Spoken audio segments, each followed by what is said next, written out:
Part 1। सजीव तथा निर्जीव वस्तुएं, living and non living things. मुख्य बिंदु, मानव निर्मित वस्तुएं, प्राकृतिक वस्तुएं, सजीव तथा निर्जीव वस्तुओं की विशेषताएं, जीव जंतुओं तथा पेड़ पौधों में अंतर। हम अपने चारों ओर के वातावरण में विभिन्न प्रकार की वस्तुएं देखते हैं। यदि आप इन्हें ध्यानपूर्वक देखें तो इनमें आपको कुछ वस्तुएं गतिशील दिखाई देती है तथा कुछ स्थिर। कुछ वस्तुएं समय के साथ निरंतर बढ़ती है तथा कुछ का आकार एक सा बना रहता है।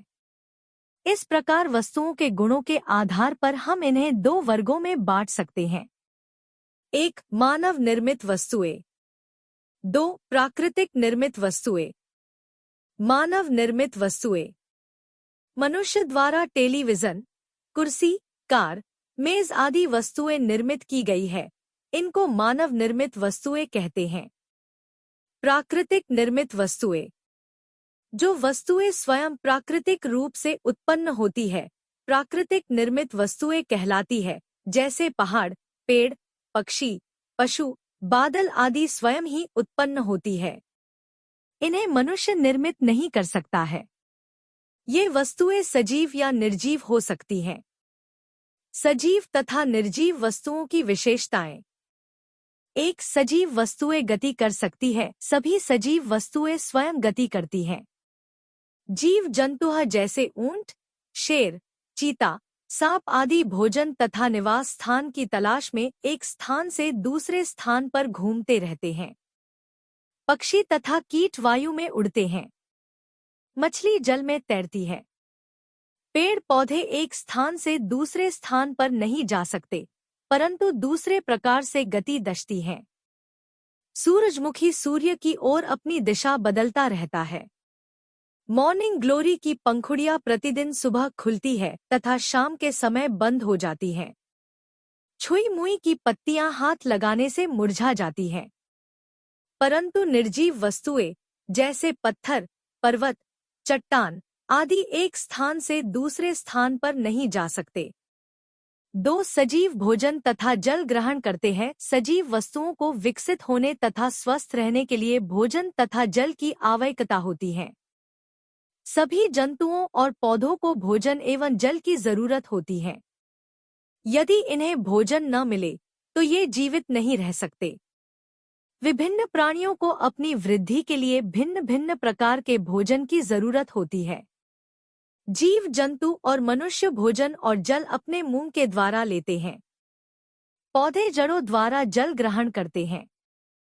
हरे पौधे अपना भोजन स्वयं तैयार करते हैं।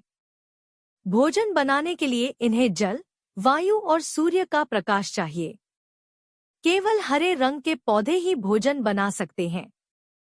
जो पौधे हरे रंग के नहीं होते हैं, वे पौधे भोजन नहीं बना सकते, जैसे फफूंदी और कुकुरमुत्ता। इस तरह के पौधे अपना भोजन सड़ी गली चीजों से लेते हैं। मनुष्य, पशु, कीट आदि भोजन के लिए किसी न किसी तरह से पौधों पर निर्भर रहते हैं। निर्जीव वस्तुओं के लिए भोजन और जल की जरूरत नहीं होती है। 3. सजीव वस्तुएं बढ़ती हैं। समय के साथ साथ सभी सजीव वस्तुएं आकार तथा आयु में बढ़ती है।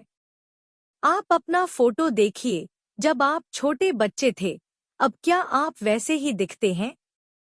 नहीं, आप वैसे नहीं दिखते, क्योंकि आप बड़े हो चुके हैं। एक नवजात शिशु बड़ा होकर बच्चा तथा बाद में आदमी बनता है। क्या आपने कबूतर के घोंसले को देखा है? पहले यह अंडे देता है। अंडे फूटकर उनमें से छोटे पक्षी निकलते हैं। तब यह बड़ा होकर कबूतर बन जाता है। अब इस बीज को देखिए। पहले इससे एक छोटा पौधा बाहर आता है तथा बाद में पौधा बढ़कर एक बड़ा पेड़ बन जाता है। 4. सजीव में अनुभव करने की शक्ति होती है। सभी सजीव वस्तुओं के पास अनुभव या महसूस करने की शक्ति होती है। प्राणियों में 2 से 5 ज्ञानेंद्रियां होती है। शरीर के जिन भागों की सहायता से सजीव महसूस करते हैं, उन्हें ज्ञानेंद्रियां कहते हैं। मनुष्य के शरीर में 5 ज्ञानेंद्रियां होती है: आँख, कान, नाक, जीभ और त्वचा। यदि किसी जंतु के हाथ या पाँव में कांटा चुभाया जाए तो वह उसे तुरंत ही खींच लेता है, किंतु निर्जीवों के साथ ऐसा नहीं होता क्योंकि उनमें ज्ञानेंद्रियां महसूस करने की क्षमता नहीं होती। पौधों में अलग से ज्ञानेंद्रियां नहीं होती हैं, किंतु फिर भी वे महसूस कर सकते हैं। अगर हम एक गमले के पौधे को प्रकाश से दूर रख देते हैं तो यह पौधा कुछ ही दिनों में जहां से सूरज की किरणें आ रही है उस ओर मुड़ जाता है। छुई मुई की पत्तियों को छू देने पर यह मुरझा जाती है। 5 सजीव वस्तुएं श्वास लेती हैं। सभी सजीव वस्तुओं को श्वास लेने के लिए वायु की आवश्यकता होती है। अधिकांश जीव जंतु अपनी नाक द्वारा फेफड़ों से सांस लेते हैं। मछलियां अपने गलफड़ों की सहायता से सांस लेती हैं। कीट जैसे मक्खियां, तितलियां और कॉकरोच, तिलचट्टा आदि अपने शरीर पर बने वायु छिद्रों या श्वास छिद्रों की तरह से सांस लेते हैं। पेड़ पौधे अपने पत्तों के छोटे छोटे छिद्रों के द्वारा श्वास लेते हैं। इन छोटे छोटे छिद्रों को पर्णरंध्र या स्टोमेटा कहा जाता है।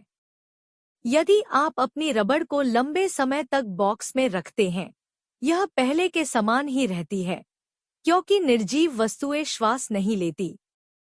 6 सजीव में प्रजनन क्षमता होती है। सभी सजीव वस्तुएं अपनी पीढ़ी को बनाए रखने के लिए अपने बच्चों को जन्म देती हैं। इसे प्रजनन कहा जाता है।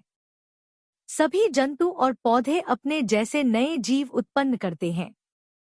कुछ जंतु अंडे देते हैं और कुछ बच्चों को जन्म देते हैं। अधिकतर पक्षी अंडे देते हैं। कुछ जंतु जैसे मेंढक जल में अंडे देते हैं। कुतिया पिल्लों को जन्म देती हैं। बिल्ली बिलौटे को जन्म देती है। 7 पौधे भी नए पौधों को जन्म देते हैं। पौधे अधिकतर बीजों से उगते हैं। इनमें से कुछ अपने ही शरीर के विभिन्न भागों से उगते हैं।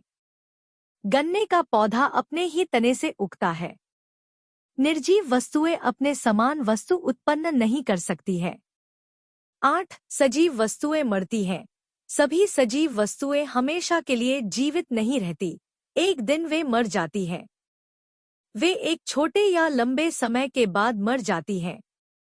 पेड़ पौधे भी मर जाते हैं।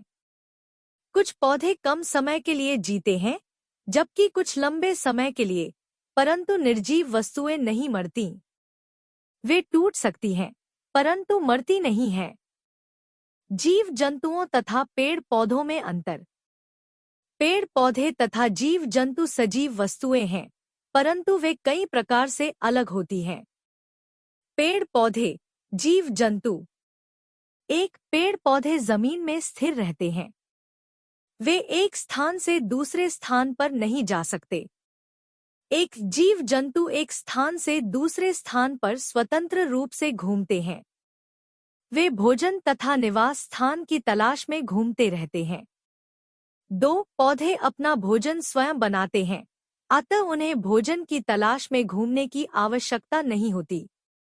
2 जीव जंतु अपना भोजन स्वयं नहीं बना सकते, अतः वे भोजन की तलाश में घूमते रहते हैं। 3 पौधे रंध्र के द्वारा श्वास लेते हैं।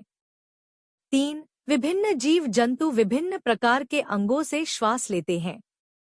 4 पौधे में कोई विशेष ज्ञानेंद्रियां नहीं होती, परंतु वे संवेदनशील होते हैं। 4 जीव जंतुओं की विशेष ज्ञानेंद्रियां होती है, जो उन्हें वातावरण को समझने में सहायता करती हैं। 5 पौधों में प्रजनन बीजों, कोशिकाओं या अन्य भागों में होता है, उदाहरण के लिए तना, पत्ती आदि।